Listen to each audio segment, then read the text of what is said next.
I hate suffering. Wow. I don't care how good a person you are. Push motivation. You're making something happen. But the psychology, on the same day, not just what you want to give, but what people need. Philosophy, history, AI.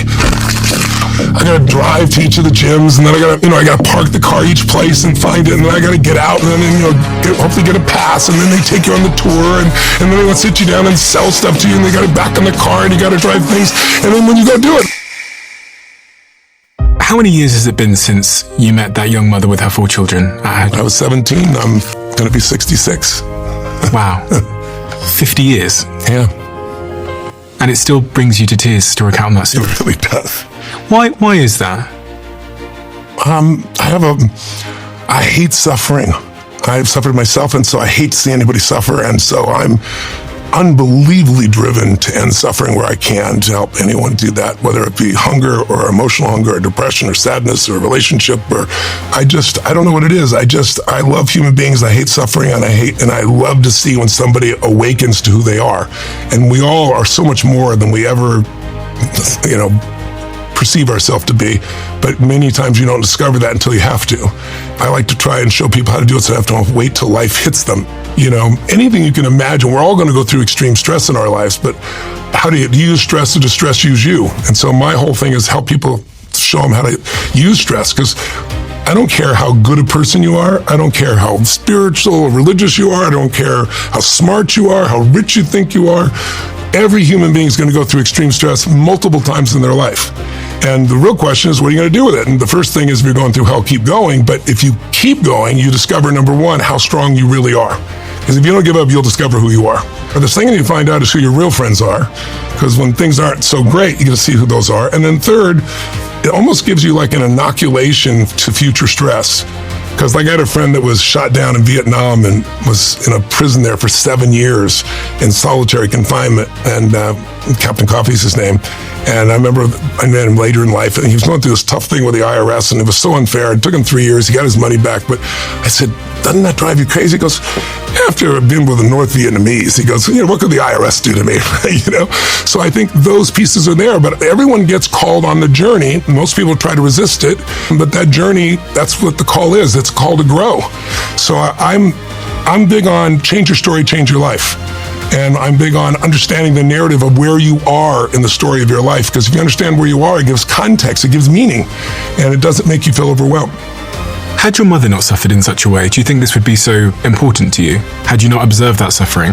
Yeah, I've often said, like I said earlier, I think I'm a good human being. I think I still help people, but when I'm providing 62 billion meals and working around the clock on top of, my 114 companies and all that, no, I don't think I would. And that hunger comes very often from pain, but pain's not enough to keep you going.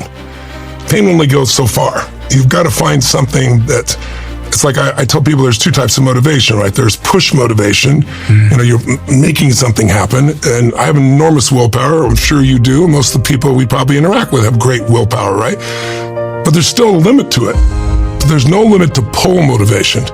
Pull is there's something so magnificent you want to serve, something that you care about more than yourself. That's where all the energy in life comes from. You know what's in your heart and your soul, what wakes you up in the morning and makes you go. And I think if I hadn't had the pain, I don't think I would have been sensitized. But I also, if I hadn't felt the pleasure of serving and seeing impact on such a large scale, then you'd be limited. Because listen, meeting your own needs is not that hard.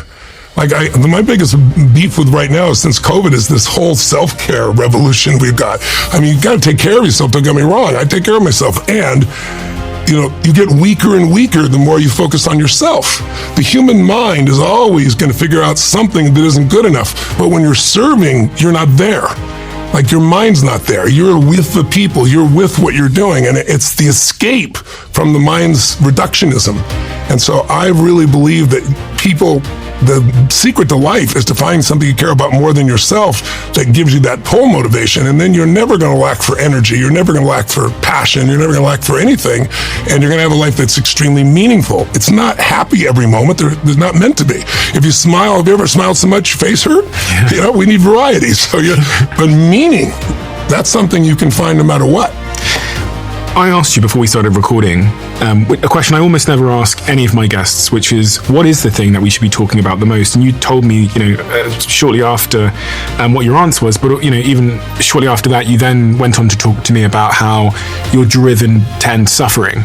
Now, if I compare these two answers, the answer you gave me to the question I asked about what's the most important thing for us to be talking about, and your second point about your desire to end suffering, there's probably some kind of overlap. There is, yeah. So if I were to ask you, just because we weren't recording then, what you think maybe the most consequential thing we should be talking about right now is, as it relates to suffering and everything that's going on in society, what would that answer be? I think it's AI, but it's not just AI, it's nanotechnology. It's how technology, the rapid change in technology, and if you don't believe it's going to destroy humanity, and it's going to liberate us from a lot of labor, if you believe that, the ones that promote that concept.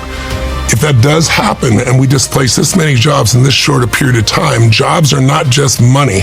Jobs are meaning. It's not the only form of meaning, but it's meaning. So it's like you talk about, well, give people UBI, and okay, I think you might have to, because the change is going to happen so rapidly. Like I said, farming, 80% of us were farmers 150 years ago. Now it's 3% and we feed the world. That's a long transition. I think I mentioned to you off the air here, I was visiting with President Obama 10 years ago, and towards the end of his term there, and I was saying, hey, I just got to talk to you. You inherited a pretty tough economy from the original 2008 explosion, breakdown. We lost 8 million jobs. So I said, there's technology coming right now that we can predict is going to displace more than those 8 million jobs. And I talked to him at that time I said, just take one, like self-driving cars. We're just starting to come out. I said, in the next 10, 12, 13, 14 years, they're going to become ubiquitous. And I said, there's 8 million truck drivers, Uber drivers, and taxi drivers. And are you doing anything to retool them? I said, because... Just in the US? Just in the US. I said, because if you don't, think about this. I'm a business person, and I can hire a person to drive a truck only 8 hours a day. I have to pay for the healthcare, which gets more expensive every year. They're going to bitch at me about things. And I can buy a truck that can drive 24 hours a day, and my insurance is cheaper because it doesn't make mistakes, and I can depreciate the asset. Am I going to hire anybody?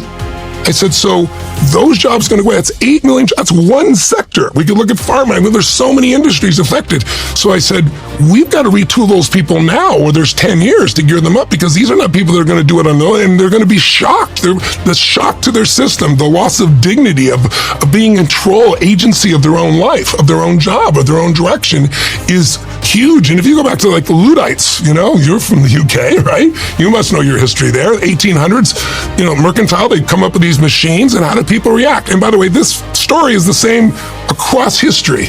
We have a radical change like this. All these people are displaced, and what did? They rioted. They took hammers and they destroyed those machines. They threatened to kill the owners of those companies, and some were shot and killed. They blew up and firebombed places.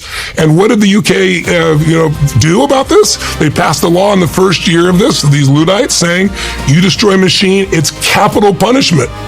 They hung people because they couldn't have them destroy the growth of the economy, right? And guess what? 15 years later, the same thing happened again with the thrashers. Thrasher machines that were used for wheat, and they lost all the jobs, and the people and the government overreacted. I'm not trying to be overly dramatic, but if anything thinks this transition is just going to be smooth by us doing nothing, they're wrong. And the problem is, as I mentioned to you before, I think the leverage is not in favor of us taking care of society. The leverage is the carrot and the stick. The carrot is I can make $1 trillion if I have the right LLM, or if I can get to artificial general intelligence, who knows? And if we don't do it, China's going to do it. That's the stick. And then they're going to run the world. So there's no focus on safety virtually, as you well know. And there's certainly no focus on what's happening with these jobs. Right now, high school students are getting jobs more than college students for the first time in 50 years. Right? You see the displacement. You got friends just like I do. Mark Benioff's one of my dear friends. They let go of what was it? I think it was 5,000 customer service agents, and now it's done with AI now. Now he wants to elevate them to other jobs. So we have to look at what this means to our society. We have to anticipate what this means, and we've got to retool not just the jobs, but the psychology, because people talk about a post-work world. You hear people talk about this all the time. Elon, people like that. Labor's not like electricity. You just take it for granted. It's so cheap. It's so easy. Well, if that's true, and he's talking 3 to 5 years. So a lot of people say Elon's early. He usually is in his predictions. But Ray Kurzweil's a good friend of mine. He's the most accurate predictor of technology in history. And he's been saying 2029 for almost 20 years is when you have artificial general intelligence. If you go to Hinton, I think you've interviewed Hinton, haven't you? Right? So he's the longest. He's saying 2030 to 2040. He's giving us a little more room. In the next 3 to 10 years, this is going to happen. How are we prepared for this? And so this is the questions I'm trying to bring up to people that have influence to say, if you're in business, you got to take a look at this. If you're in government, you got to take a look at this. And so I just got, they haven't announced yet, but I just got selected to be on the Federal Advisory Committee for the president and for the Health and Human Services, and I'm on the mental health side, and I'm hoping to use that position to bring more of government's focus into this category as well, because it's got to be addressed. When we recite these... And that's, by the way, the answer to your question is, and that's suffering. Yeah. That's suffering at the highest level, not just financial suffering. That's emotional suffering. That's loss of identity suffering. If I am a coder, I am a truck driver, and I lose who I am. Now, I just want to say one last thing. We've already been in a post-work world, because one person said to me recently, well, for 4,000 years, we tied our identity to our work. I said, no, Americans all go, what do you do? Not everybody in the world does that.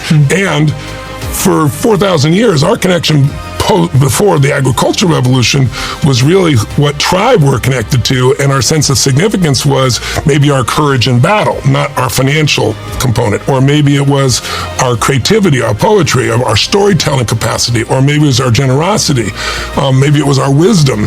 So we can find other things to have meaning besides a job, but if you don't take a culture that's been conditioned for 200 years to think a certain way, we're going to have a lot of pain, and I would like to see us have less of that if we could. And I'm only one person, but I'll do my best to help people make that transition.